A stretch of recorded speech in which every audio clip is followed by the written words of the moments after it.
안녕하세요. 조용히 회사 다니는 사람입니다. 네, 오늘은 2024년 1월 14일 일요일인데요. 이번 주 S&P 500 투자 일지 또 남겨야겠죠. 이번 영상의 주제는 S&P 500이 계속 오르고 있습니다. 또다시 돈복사기가 된 것 같죠? 이럴 때 저는 어떻게 투자를 해야 될지 그런 생각을 한번 남겨보겠습니다. S&P 500 지수로 봤을 때는 아직 2021년도 고점을 넘기지 않은 것 같은데 VO나 SPY로 차트로 봤을 때는 지금 역사상 최고점으로 찍고 있는 것을 볼 수가 있는데요. 역시 괜히 미국이 세계 1위 패권국이 아닌 것 같다. 우리나라 코스피는 뭐 8거래일, 9거래일인가 그렇게 계속 하락을 하고 있다고 하는데 대단하죠. 코스피는 진짜 뭐 하고 있는지 차트를 그래서 비교해 보려고 봤는데 참 힘들어 보입니다. 네.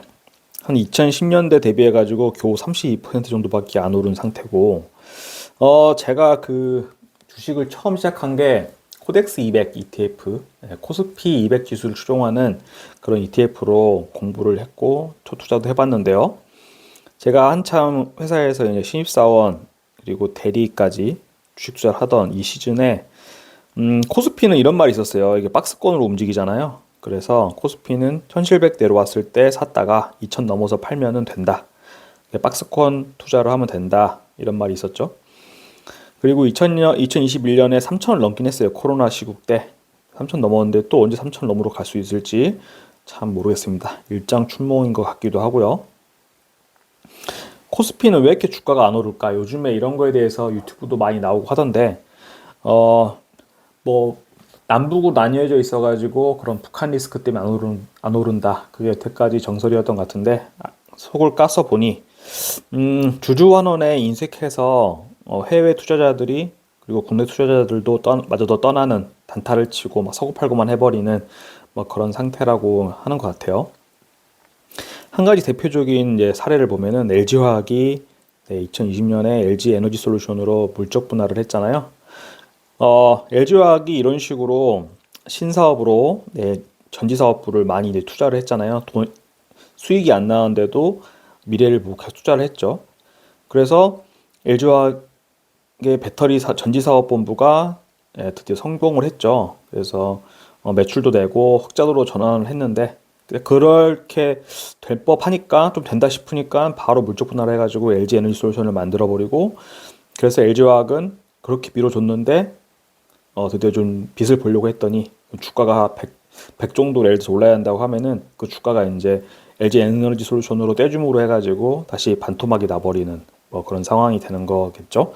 그래서 실제로 그 무렵에 이제 기사들도 많이 나왔죠. 중앙일보에서 나왔는데 물적 분할 뒤 그냥 반토막이 나버렸다 LG화학이 껍데기만 나왔다 뭐 이런 말까지 나오고 LG화학 주주들 손해를 봤다 이런 말이 있죠.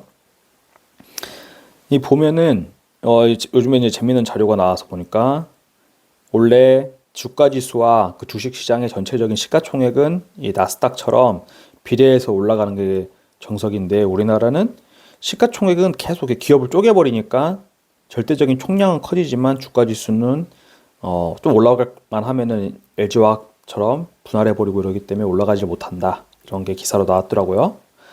우리나라가 그 금융후진국이라는 말이 많잖아요. 그리고 코리아 디스카운트 때문에 뭐 코스피 코스닥이 오르지 못한다. 왜 그럴까요? 한번 제가 요약을 해봤는데요. 첫 번째로 기업 공개를 해서 상장을 한다는 거는 만약에 내가 창업자고 내가 혼자 이렇게 운영을 하다가 다른 주주들한테 투자를 받아가지고 기업의 규모를 더 키우겠다는 의미에서 기업 공개를 한 건데 그래서 투자를 받은 거잖아요. 뭐 LG 에너지 솔루션도 일반 투자자들 공모해가지고 돈 넣고 했잖아요. 그런 것처럼 투자를 받아가지고 이제 운영한 거기 때문에 대주주는 있을 수 있어요. 보통 창업자들이 지분을 가장 많이 갖고 있기 때문에 그들 자손들이 대주주지만 여전히 자기들의 개인 소유 회사라고 생각하는 것 같아요. 그래서 후진적으로 기업을 운영하게 되는 자신들의 이익을 위해서 후진적으로 운영하는 것 같고 그리고 두 번째로 그런 대주주들은 주가가 오르지 않는 게 차라리 그들한테는 좋기 때문에 그렇죠. 그 이유가 뭐냐면 대주주면은 그들의 기업에 대한 지배 권한을 가지려면은 많은 지분을 보유하고 있어야 되죠. 그래서 그들은 주식을 팔고 싶어도 팔 수가 없습니다. 그래서 주가가 오르든가 말든가 내가 안 팔 거기 때문에 상관이 없어요. 그러니까 돈 케어다. 두 번째로는 기업의 수익이 주주들 자기 자신들의 것이라고 생각하기 때문에 내가 그래서 100만큼 이익이 났는데 이거 100만큼 다 자기가 갖고 싶지 이거를 뭐 일반 주주들에게 배당금으로 나눠주고 싶지 않은 그런 게 있죠. 그리고 세 번째로는 기업이 낮은 주가를 유지하고 있어야지 이게 주가라고 하는 게 주식이라고 하는 게 기업의 자본에 해당되잖아요. 그래서 나중에 자녀들에게 상속할 때 상속세를 좀 덜 내고 싶기 때문에 주가가 인위적으로 낮추는 그런 경향도 있다고 하죠. 이것이 바로 우리나라가 이제 주식 시장이 도입된 게 얼마 되지 않잖아요. 100년도 채 되지 않았으니까 어설프게 도입됐다고 봐요. 그래서 K 주식 시장인데 어설픈 K 주식 시장이 돼버렸다. 보면은 선진국들이나 이제 미국들 보면은 주주 환원율이 되게 높죠. 근데 우리나라는 바닥 수준이다. 이렇게 보여지고 이거는 저번 영상에 나왔던 건데 복습을 한 번 더 해야겠죠. S&P 500 투자는 통화량의 증가, 광의 통화라고 하는 거의 증가와 매우 밀접한 연관이 있고 물가가 오르는 것도 결국 통화량의 증가랑 연관이 되어 있기 때문에 S&P 500 투자한다는 것은 결국에 점점점 늘어날 수밖에 없는 통화 팽창에 대해서 투자하는 것이다. 저는 그런 개념으로 보고 투자를 하고 있습니다. S&P 500이 그래서 최고치에 다가가고 있잖아요. 그래서 이때 투자하고 있는 저의 마음가짐에 대해서 코스피랑 코스닥을 제가 이걸로 주식 투자를 처음 배웠다고 했는데 이때 처음 체득한 것들이 저 안에 이제 잠재되어 있고 최대한 억누르려고 잊어버리려고 하는데 체득이란 게 되어 있기 때문에 본능적으로 튀어나오는 그런 게 있는 것 같아요. 그래서 이 왜곡된 투자관을 멀리하는 게 저의 어떤 목표고 앞으로 S&P 500이 횡보를 하든 하락을 하든 상승을 하든 저는 이런 마음가짐으로 투자를 하겠다 말씀을 드려보면은 첫 번째 케이스로 쭉 상승하는 경우 여태까지 지금 현재가 이 정도 현재 주가가 이 정도라고 했을 때 이미 너무 높잖아요. 역사상 최고점이잖아요. 근데 앞으로 계속 올라 버린다 그러면 지금 오늘 당장이 역사상 제일 싼 가격일 수도 있죠. 그런데 이제 두 가지 케이스가 있기 때문에 좀 살살 매수를 할 거고요. 두 번째 케이스로는 계속 주가가 지금 현재 수준에서 떨어지지도 않고 오르지도 않고 횡보하는 거죠. 근데 이때는 어차피 제가 이 돈 주식 S&P 500에 투자한 돈을 빼서 쓰는 거는 20년 후쯤이 될 거기 때문에 통화량 계속 늘어난다고 했잖아요. 그러면 20년 후쯤에는 최소한 지금보다는 올라 있을 거라고 생각을 하는 거죠. 그래서 보통 수준으로 매수를 하겠다. 반대로 드디어 고점을 찍고 하락을 시작했다라고 하면은 다시 한 번 더 말씀드리면 20년 후에 뺏어 쓸 돈이기 때문에 20년 후에는 오르겠죠. 어차피 통화량이 증가될 거니까. 그래서 이 좋은 거를 오히려 싸게 살 수 있다. 기쁜 마음으로 적극적으로 매수를 할 생각입니다.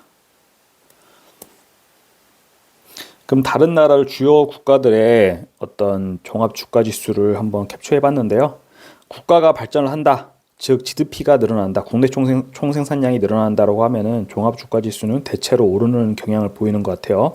독일 하면은 전 세계적으로 경제력으로 봤을 때 미국, 중국, 그리고 일본, 독일 이게 4위 정도 되잖아요. 지금 뭐 독일이 힘들다고는 하던데 하여튼 독일 같은 경우도 계속 우상향을 하고 있는 모습 보여주죠. 그다음에 영국도 좀 기울기가 완만하긴 하지만 그래도 우상향하는 모습 보여주고 있어요. 프랑스도 역시 우리나라보다 잘 사는 선진국이죠. 여기도 사실 고점을 이제서야 좀 회복한 것 같은데 역사상 고점을 그래도 대체로 우상향하는 모습 보여주고 있고 그래서 프랑스 같은 움직임을 보일 수도 있기 때문에 분할 매수는 필수겠죠. 이때 몽땅 사가지고 물려버리면은 이제서야 이제 20년 만에 본전을 찾게 되는 거기 때문에 이렇게 분할 매수를 꾸준히 하는 게 주요할 것 같다. 그러면 다시 교훈을 얻어보고요. 일본도 뭐 잃어버린 뭐 30년, 20년 이런 이야기 나오는데 과거 주가 지수를 그래도 회복을 했죠. 고점을. 그리고 인도가 참 괄목할 만한데요. 거의 S&P 500 주가 지수 보는 것처럼 아주 좋은 모습으로 우상향하고 있는 모습 보여주고 있습니다. 네, 중국에 이제 몰려있던 세계 공장 역할을 하던 거를 인도나 이제 베트남으로 분산시키는 움직임이 있다 보니까 인도는 앞으로도 좀 좋지 않을까 그런 생각을 좀 해보고요.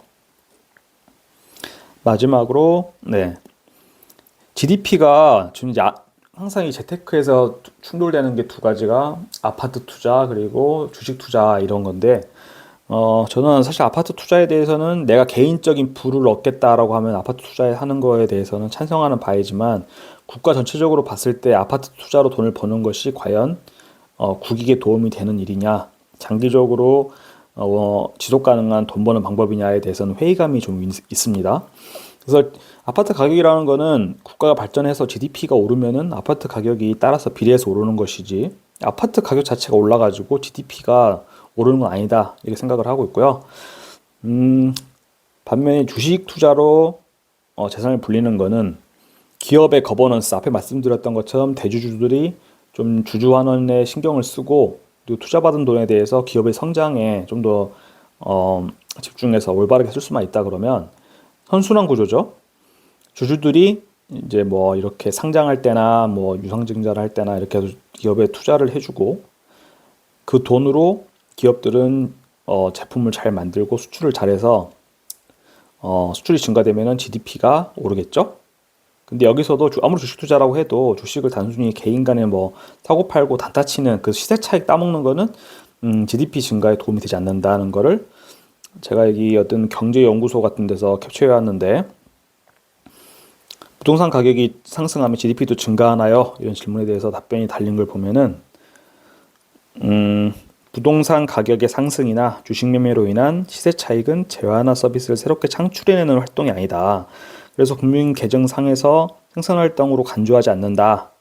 부동산 가격이나 주식 가격의 상승은 개인의 부로 증가로만 봐야 된다. 이런 말이 답변에 달렸죠. 제가 자꾸 GDP 타령하는 이유가 뭐냐면 우리나라는 수출로 돈을 벌어야 됩니다. 그럴 수밖에 없는 나라예요. 우리나라는 뭐 석유 나지 않기 때문에 반드시 석유를 수입해가지고 전기를 만들거나 혹은 석유화학 제품을 다시 가공해가지고 해외로 파는 이런 산업들이 되게 활성화되어 있기 때문에 달러가 반드시 필요합니다. 석유는 이제 페트로달러라고 해가지고 달러로 사와야 되잖아요. 지금 우리나라 10대 수입 품목을 보면은 보입니다. 원유, 천연가스, 석탄, 그리고 뭐 석유 제품, 화학원료 다 이거 석유에서 나오는 것들이잖아요.